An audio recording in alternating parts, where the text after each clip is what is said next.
Glória a Deus, Shalom, bom dia, louvado seja o nome do Senhor. Vamos aumentar um pouco o som aqui. Glória a Deus. Amém, irmãos? Vamos orar? Hoje, sexta-feira, Oséias, estaremos finalizando aquela parte lá daquilo que a nossa vida sexual ou dos nossos antepassados desregrada nos traz de consequências e de prisões e de colheitas, etc.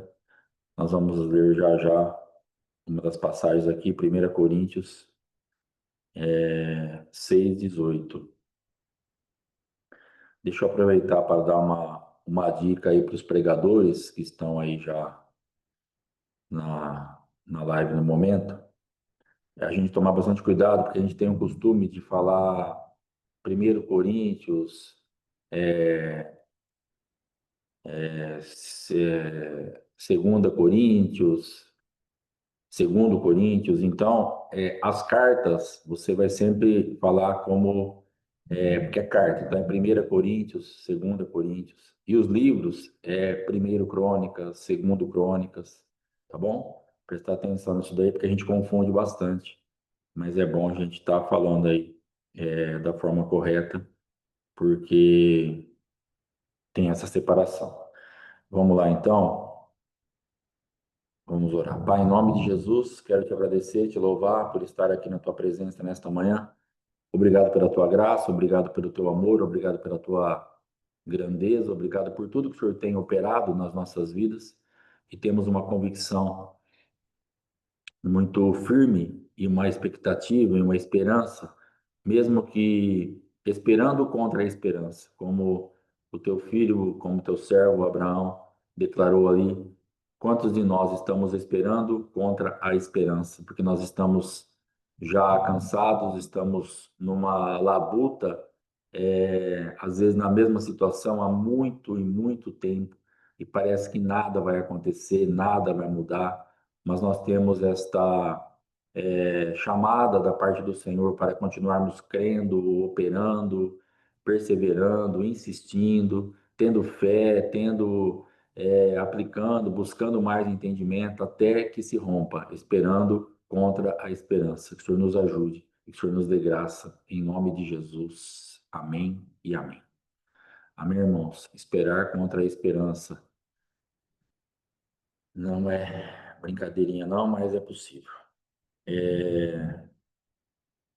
Primeira carta aos Coríntios, capítulo 6, versículo 18, vai falar assim: fugir da impureza, qualquer outro pecado que uma pessoa cometer é fora do corpo.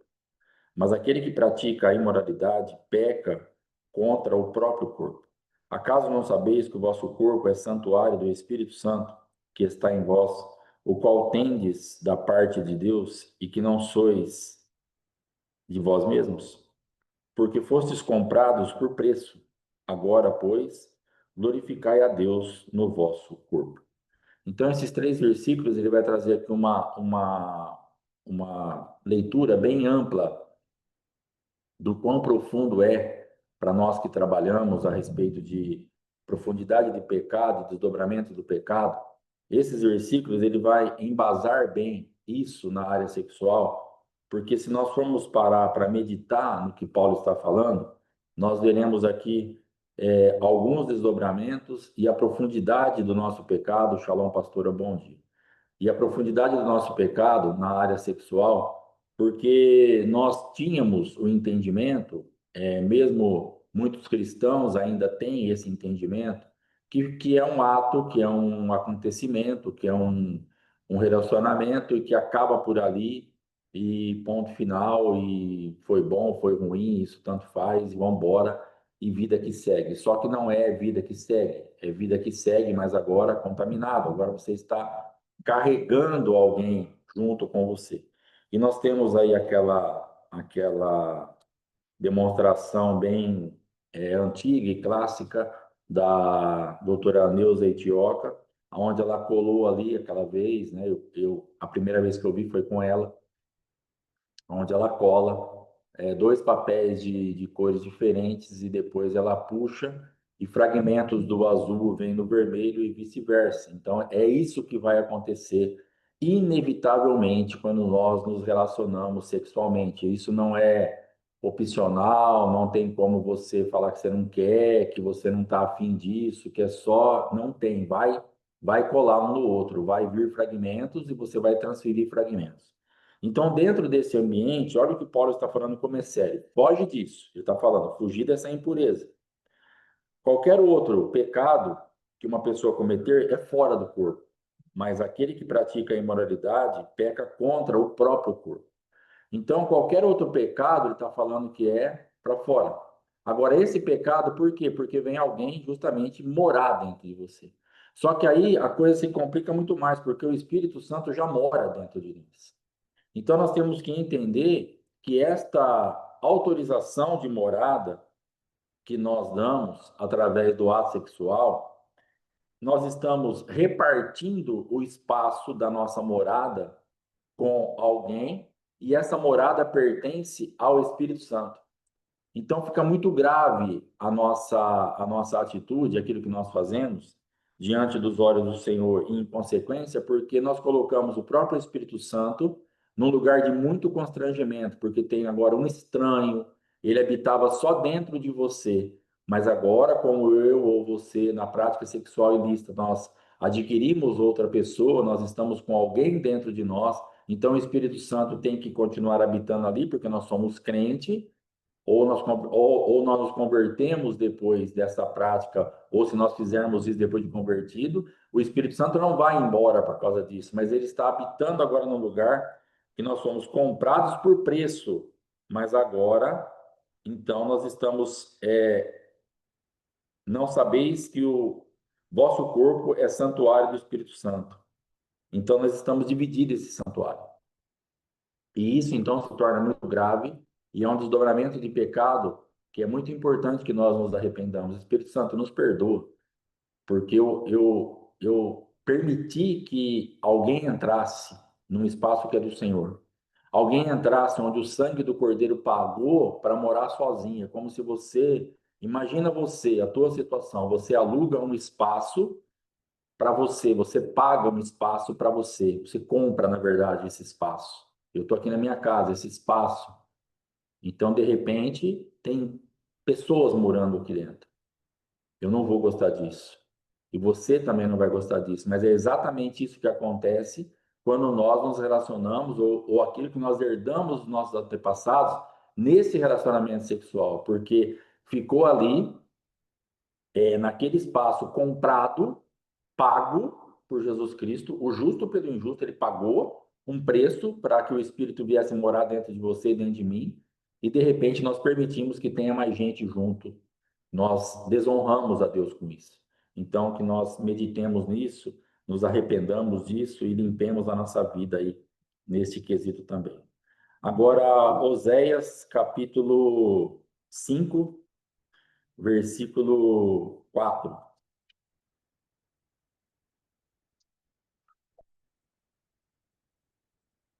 Oséias 5:4 vai falar assim: o seu proceder não lhes permite voltar para o seu Deus, porque o espírito de prostituição está no meio deles e não conhecem ao Senhor. Então, a prostituição, está falando aqui que ela é um espírito com letra minúscula de prostituição está no meio deles e não conhecem ao Senhor. Então eles não se voltam para Deus. Então é necessário que nós expulsemos, que nós venhamos a dar ordem para que esse espírito que possa perseguir a nossa vida, o nosso geracional, ele seja expulso da nossa vida. A minha casa existem marcas. Se você for fazer um levantamento, um mapeamento da sua família, você vai ver que tem marcas. Na minha casa, a marca é escravidão, bancarrota, falência, quebradeira, prostituição, adultério, divórcio. A nossa casa, a nossa parte da família, a doença, ela é algo assim bem tranquilo. Ela começou a dar uma complicada de alguns anos para cá. Que começaram a aparecer aí meu pai, a minha avó, já, a mãe dele já foi diagnosticada com câncer, bem já de idade. Shalom, missionária, bom dia, bom dia. já bem com idade, até que a minha tia, que o médico falou para ela, olha, ela tá, não vai compensar mexer, não fala nada para não abalar o psicológico dela, porque vai ser mais ou menos normal, com a idade que ela tá, ela vai embora mesmo, então não vamos mexer com isso, mas ela está.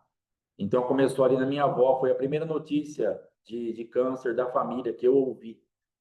Então, isso aí, eu já era bem adulto, bem velho. Então, a minha família ela não tem essa marca de parte de enfermidade, de diabetes, de hipertensão, mas agora alguns focos de câncer apareceram. Minha avó, meu pai, essa minha tia que recebeu a notícia também morreu.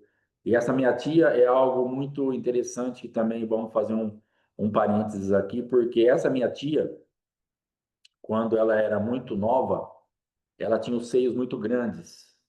E eu lembro que eu, muito criança, e ela trabalhava na minha casa, na casa da minha mãe, ali ela trabalhava ali com a minha mãe, e eu lembro que ela punha a mão nos seios e ela falava assim: se eu pudesse, eu arrancava isso, eu detesto isso aqui. E eu ouvi aquilo, criança, e para mim não queria dizer muita coisa. Mas com o passar do tempo, aí depois a gente foi crescendo, a gente tinha convivência, e ela falava assim: Alexandre, eu não quero ficar velha, eu tenho pânico de ficar velha. Falei, cara, mas você vai ficar, não tem o que fazer. E beleza. Aí olha o que aconteceu com as palavras liberadas por essa minha tia.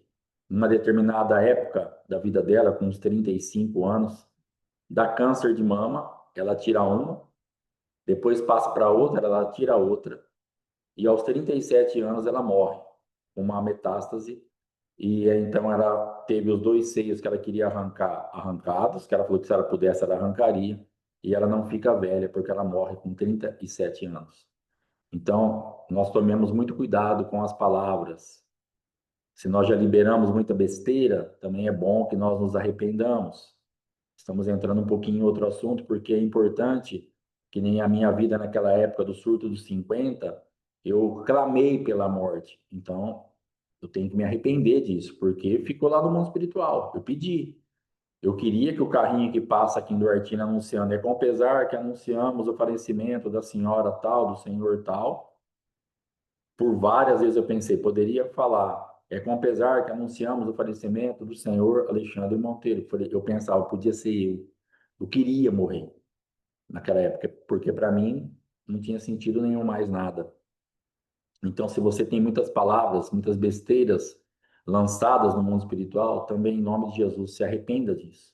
Limpe isso, para que isso não venha aí se cumprir nas nossas vidas, em nome de Jesus. Amém? Vamos para frente. Que eu anotei aqui.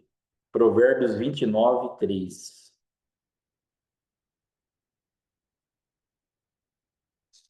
Provérbios 29, 3 vai falar assim: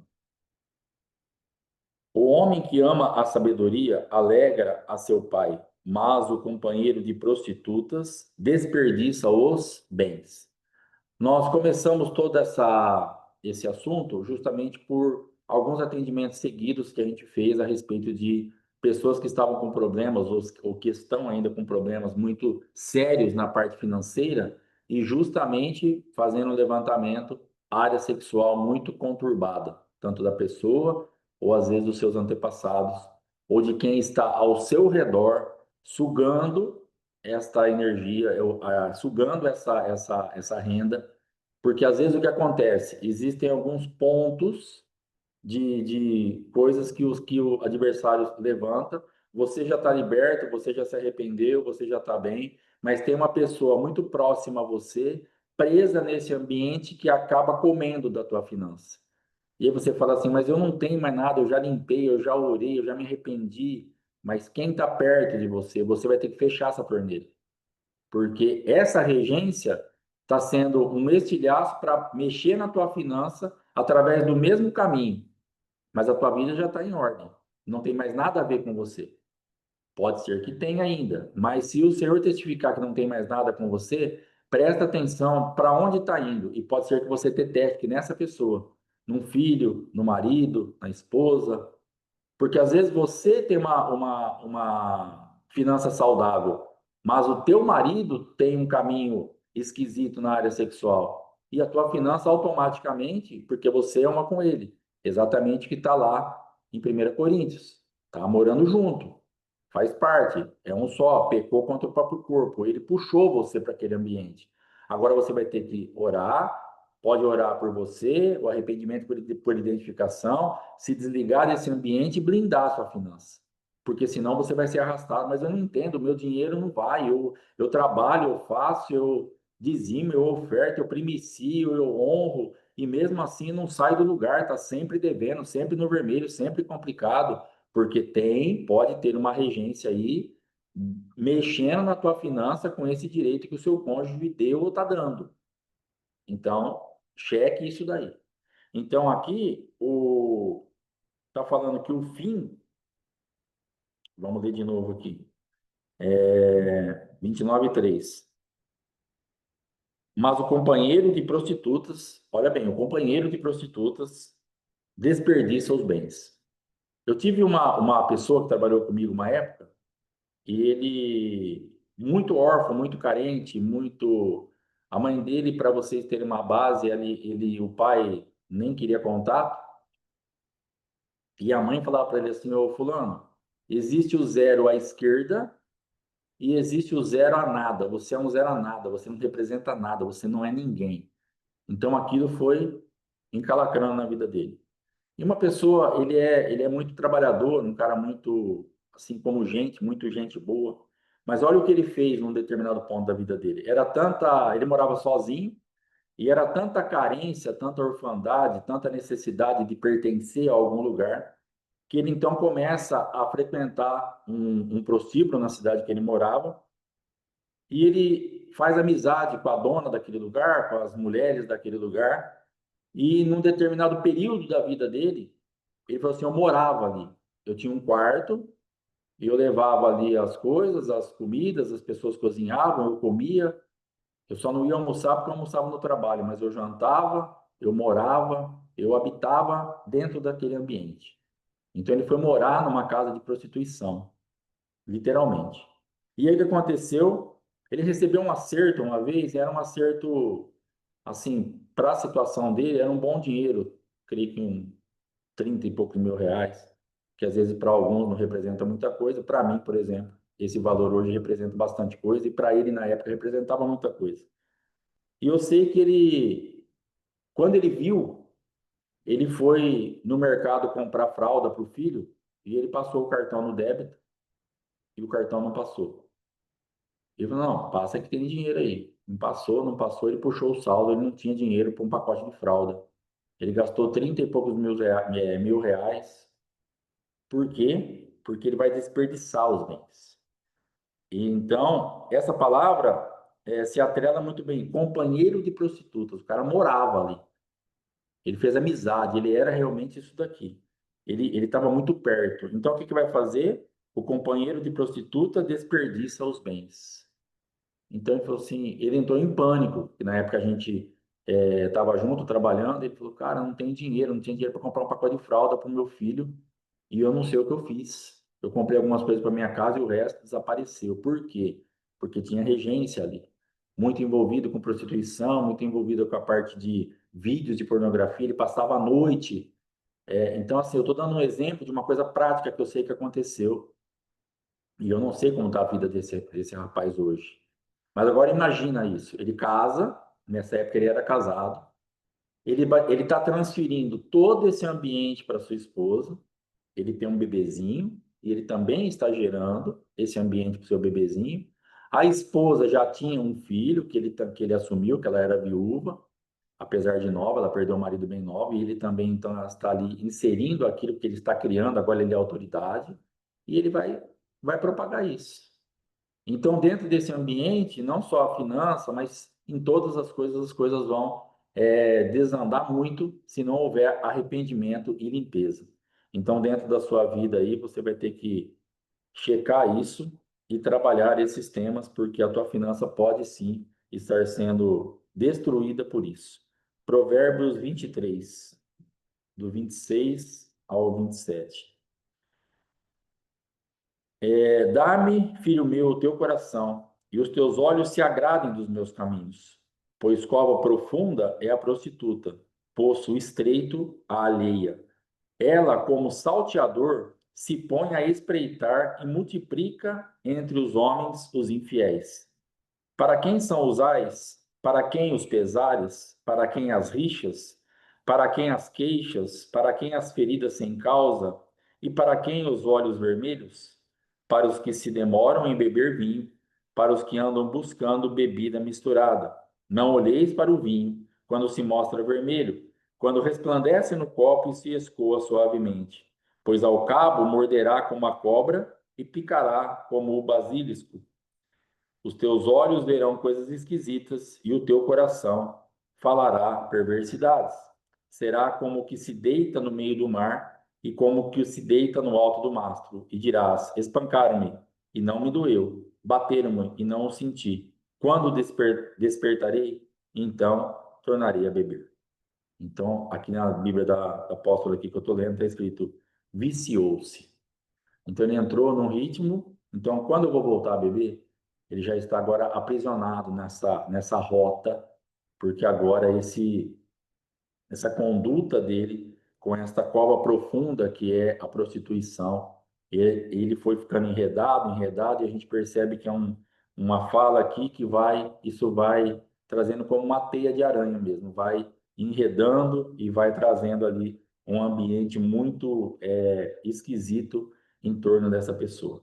Então, dentro desse aspecto, qual a finalidade desses dias de quarta e de hoje nessa área? Para que você que tem passado por isso, ou você vai atender alguém que passa por isso nessa área financeira, você possa realmente ter aonde pegar. Então, você vai ter esses versículos, você vai ter esses 2 vídeos que você pode mandar para a pessoa assistir, porque ela pode se identificar com isso. E ela pode, num detalhezinho desse, porque nós não sabemos, de repente isso não falou tanto com você, porque não foi a tua conduta, mas vai falar muito com o outro, que você nem sabe por onde ele andou, porque às vezes a pessoa não abre nem 10% da vida dela, ela dá uma pincelada e de repente quando ela começa a ouvir alguma coisa, Deus começa a falar com ela. E dentro daquele ambiente, ela é livre disso. Então, nós temos que, primeira coisa, acreditar nisso. Você acredita de verdade que a tua finança ficou presa por essa vida desordenada da sua vida sexual?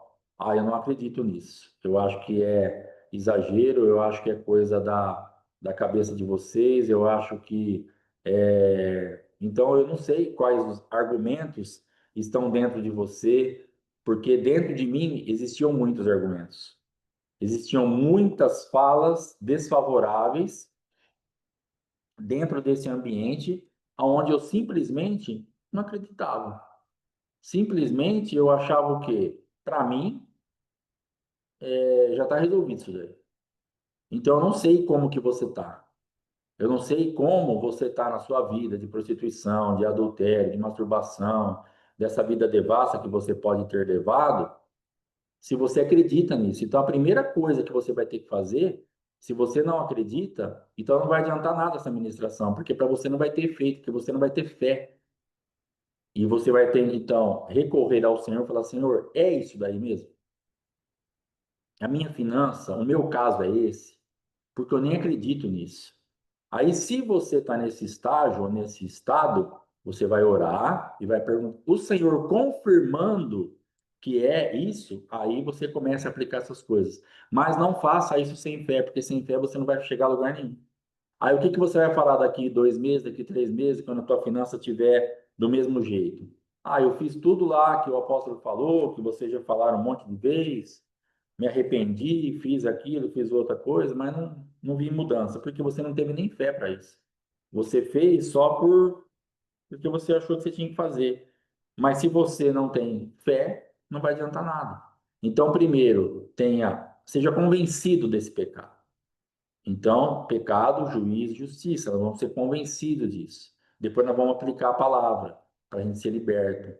Então, por favor, não entre nisso sem você estar convencido que você realmente tem esse tipo de comportamento. Isaías 1:21 é o último versículo que nós vamos ler. como se fez prostituta a cidade fiel. Ela que estava cheia de justiça, nela habitava a retidão, mas agora homicidas. A tua prata se tornou em escórias, o teu licor se misturou com águas. Os teus príncipes são rebeldes e companheiros de ladrões. Cada um deles ama o suborno e corre atrás de recompensas. Não defende o direito do órfão e nem chega perante eles a causa das viúvas. Então, dentro daqui, nós vamos ver um comportamento de prostituição que ele vai corrompendo os bons costumes.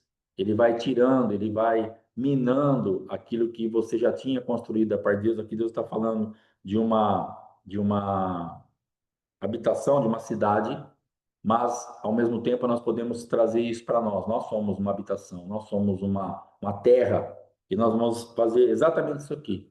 Habitava a retidão, mas agora nós tínhamos certo tipo de comportamento, mas agora o licor está misturado com água, ou seja, está diluído, já não é mais puro. Shalom, shalom, bom dia. Já não é mais puro. Agora a prata se tornou em escória. O que que é escória? Você já viu uma escória? Quando você. Esse termo era muito usado quando eu trabalhei com solda. Então você faz aquele fio de solda, aí cria uma casca por cima, uma escória. Você bate ali, tira e fica o fio de solda ali limpinho, porque o eletrodo ele tem o ferro por dentro e tem uma capa por fora que forma essa escória. Então o ferro derrete e forma o fio de solda, e aquela capa que reveste o eletrodo, ele forma a escória. Você tem que bater e tirar. Quando vai purificar o ouro, vai purificar a prata, a escória vai subindo e também vai tirar. Então, era prata, mas agora com essa conduta de prostituição, vai ficando, a prata vai se transformando em escória. A prata, é a representação da palavra também. E aquilo que era precioso, aquilo que tinha valor, acaba se transformando em lixo, em escória, que é o que esse ato de